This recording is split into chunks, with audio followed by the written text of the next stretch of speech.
Welcome, everybody, to the Case for Life podcast. I'm Scott Klusendorf, president of Life Training Institute. Today, we're going to do something a little bit different. We are about to enter a political season, and brace yourself. It's going to get crazy out there, folks. We saw in 2016 and again in 2020, when we had a presidential election, that not only did pro-lifers face threats from the other side, people we know to be our enemies, but we actually had enemies within the gates. Now, some might be offended that I use that kind of language because the people I'm about to address, others would classify them as friendly fire. They are anything but. They all have one objective: shrink the pro-life vote. And we need to talk about this because I think it's helpful if we get ready for it ahead of time and in our pro-life apologetic, be ready to graciously but firmly correct those who think they've read something novel or insightful that could really help move the debate forward, when in fact what they're sharing on social media or conveying to you is actually garbage. And I'm not going to apologize for using that term because that's what it is. Let me explain what I mean here. Every election cycle, as we get close to an election, and with the first GOP presidential debate coming up now in about a week, get ready, you're going to start hearing these kinds of things. You're going to see a series of op-eds from people who claim to be Christian, who claim to care about pro-life, and they couch their approach in their op-eds along the following lines. They position themselves as concerned, deep-thinking Christians who are worried that those of us who are pro-life are going to harm our Christian witness if we advocate for pro-life candidates, and that somehow we would do much better to address the abortion issue if we voted for pro-abortion candidates. We saw this in 2020 with the formation of groups like Evangelicals for Joe Biden. We even had pro-life evangelicals for Biden. I sat at a conference not long after Donald Trump took office where one of the keynote speakers at an allegedly pro-life evangelical conference stood up and told everybody that in reality, we should work for a more holistic approach to pro-life. We shouldn't just focus on abortion. And let me walk you through some of the common traits you need to be aware of and listen for as you hear these people. What these articles that I'm mentioning almost always have in common. Number one, there's an attempt to muddy the waters, where we're told that all candidates are bad, so why bother voting for one you think is pro-life, because really they're all bad. None are going to help us. The second trait you'll get is you'll hear people say that the pro-life argument needs to be about stopping all killing, and if you focus on just one issue, abortion, you're not really being pro-life. You're just being pro-birth. The third trait you'll get is this false sense of moral equivalency. People will come along and say, well, abortion's just one of many issues. We can't just be single issue. That's narrow-minded, and that's a failure to live out our New Testament ethic.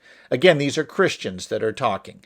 You'll also get an appeal to love. They'll say things like, well, if we truly were loving people, we wouldn't be so partisan in our approach to this issue.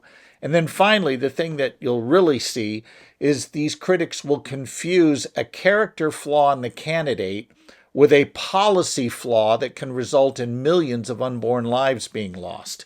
And they tend to conflate the two and think that they're being biblically insightful. And again, what really is interesting about these types of people who write these things, they all approach this in a tone that at first glance seems very reasonable and very winsome, like they really do care about us and our Christian witness. They really do want to help the church be more loving and compassionate in its witness to the world. And they position themselves as friends of ours who want to just help us understand the secret knowledge they've got on how this all works together. But in reality, these are not friends of the pro-life movement. I'll give you an example here. In 2018, in the midterm elections, there was a piece that was circulated wildly. And I saw it on friends' Facebook posts, and I saw it on Twitter, I saw it on Instagram. These were pro-life friends of mine circulating an article by a gal named Carolyn Yoder, who wrote a piece, and here was the title of it: Blood on our hands, 7 reasons why I'm a Christian against abortion who does not vote pro-life. And friend after friend was posting this, even people from my church that were saying, isn't this a great refreshing look at this issue? And in reality, it was one of the most fallacious pieces I had ever written. I'd ever read. Pardon me, I didn't write it. I better get my facts straight here. Let me read to you just a little bit of what she wrote. I'm not going to read the whole piece, but I will talk about it. Here's a snippet of what she said. And she says, as a follower of Jesus, we are to be as pro-life as possible in our complex world. Now, right there, notice right away we're starting to get this idea that abortion is a complex issue, that we can't just bring it down to the question, what is the unborn? We got to go deeper than that. She goes on to say, pro-life means no killing by abortion or by the death penalty or of our enemies in war. Okay, now we've got what I mentioned a moment ago, a distortion of what it means to be pro-life. Now, we've talked about this in previous episodes. The pro-life argument is that it's wrong to intentionally kill an innocent human being. Abortion does that, therefore it's wrong. Notice right out of the gate here that Yoder is redefining what pro-life means. It means no killing at all. Not in war, not in capital punishment, nothing. She has changed our argument to one she likes better, and then she's going to make the excuse that because no candidate is pro-life in the way she just redefined it, it really doesn't matter who she votes for, because at the end of the day, she's still going to have blood on her hands. She'll have blood on her hands if she votes for a pro-abortion candidate who approves abortion. She'll have blood on her hands if she votes for a pro-life candidate who's against abortion, but is maybe in favor of war or supports capital punishment or some other form of killing. And she conflates all of this into one big soup of moral equivalency and says there is no such thing as a pro-life candidate, therefore why bother voting for one who claims to be? This is a very bad way to argue, and the fallacies here are just legion, but I'll just name a few. First of all, it doesn't follow that because there are no perfect candidates, that there are no candidates who are better than others. It's true, for example, there's no perfect political party. We can agree on that.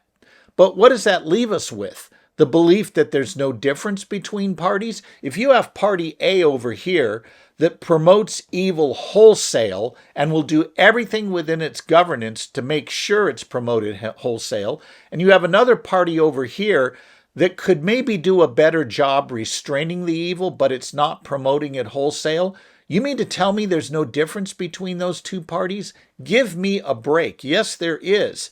And as far as candidates go, yeah, it's true. No candidate is perfect. And in some sense, the critic might say, well, all we're doing is voting for the lesser of two evils. No, here's what we're doing as Christians.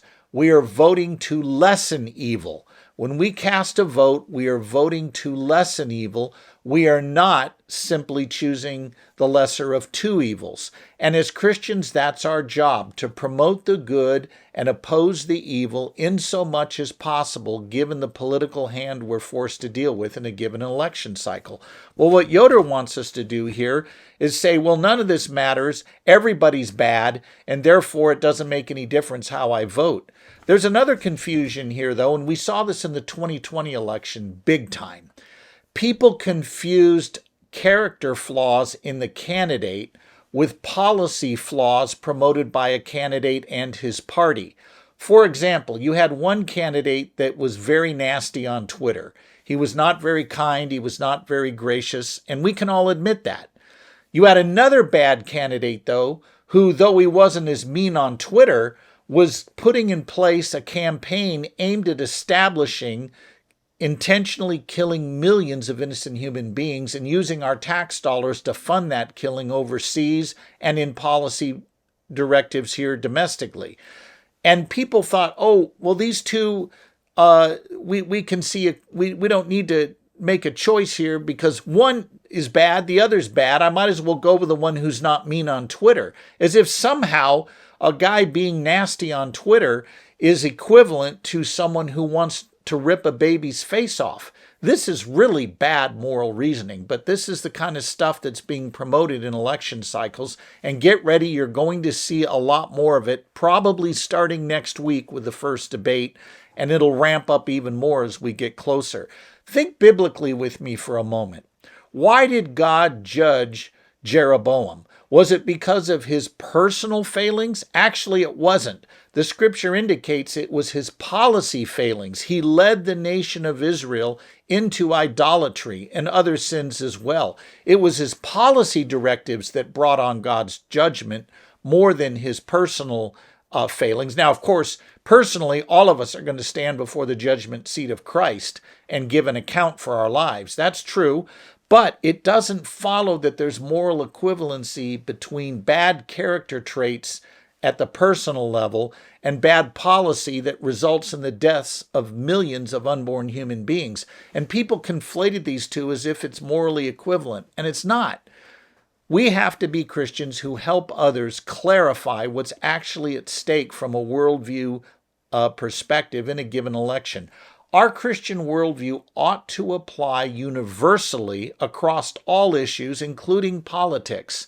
And that's important because if we understand biblical theology correctly, God holds sovereigns responsible for upholding justice for the weak and vulnerable. Here's the question I want you to ponder. Who is the sovereign in a constitutional republic like ours? Answer, we are. So our failure to think biblically about how we vote is much more than just a political dispute that has no bearing on our Christianity and our Christian worldview. Actually, how we vote relates directly to, are we applying God's principles of how to uphold justice in the culture? If we're not, we need to re-examine that. And I think for a lot of Christians who fall for pieces like Carolyn Yoder's here, who think that, hey, all killing is killing and nobody's perfect, so I can just sit this out, or I can even vote for a pro-abortion candidate. It won't matter because after all, I'm going to have blood on my hands no matter what I do, are failing to uphold biblical standards of justice for those who need us to defend them.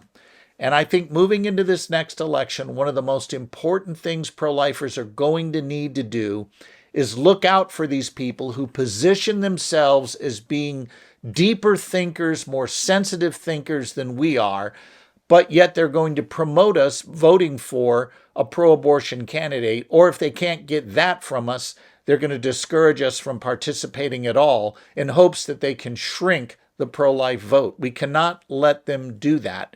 We have to apply our biblical worldview in politics like we do everywhere else. And here is your duty as a Christian pro-lifer. You are to vote and engage politically in a way that limits evil and promotes the good insofar as possible. You're never going to get a perfect candidate. There are no perfect candidates because all candidates are sinners, but some are worse than others. Imagine a situation where a schoolhouse is on fire. It's an inferno. There are children trapped inside. There's a guy there willing to help you, but he's a foul-mouthed truck driver. He drinks too much whiskey. He isn't a very kind dude. He says very derogatory things about women, but he's willing to pick up a shovel and a hose and dash into the building with you and grab as many kids as he can. There's another guy standing by that has never said a cuss word in his life. He is actually a very impressive guy from the outside, but not only will he not help you, he's going to pour gasoline on the fire. He's going to function as an arsonist, and children are going to die as a result of this. Do we really think that somehow these two candidates, that there's no moral difference between them? No, at a policy level, the nice guy is actually going to be increasingly evil. He's going to be intrinsically evil in his policies that he promotes, while the foul-talking guy, we can correct his character and say, yeah, we don't want to be like that, and we're not going to applaud that. But which one is the greater moral hero? The foul-mouthed trucker or the nice guy who's going to pour fire on the gasoline? And we need to think about this when we're voting for candidates, and we always hear this. People love to say, oh, we're going to destroy our Christian witness because we vote for a guy with bad manners. He says too many things that aren't very nice or biblical, and we should take one for the team and vote for this other guy, or maybe sit the election out and not try to advance the good, because after all, we're going to hurt our Christian witness if we vote for the guy that will limit evil, but he's got a bad character. How is this even remotely rational? I've never understood this line of reasoning. I think Wayne Grudem puts it real well. We need to be very careful to make a distinction between a candidate's policies that could promote evil wholesale in the culture and a candidate's character that puts him under judgment for bad behavior, but doesn't have an impact on millions of other innocent lives. We need to get this straight. So as the new election season is upon us, let's be diligent and think more carefully about how we're going to apply our vote. I'm not trying to be partisan here, although inevitably it will seem that way, and I suppose at some level it can't help but be that.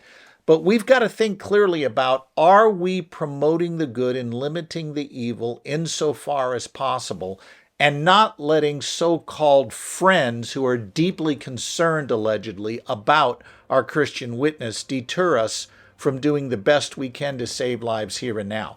That's how you apply a pro-life apologetic in the political realm.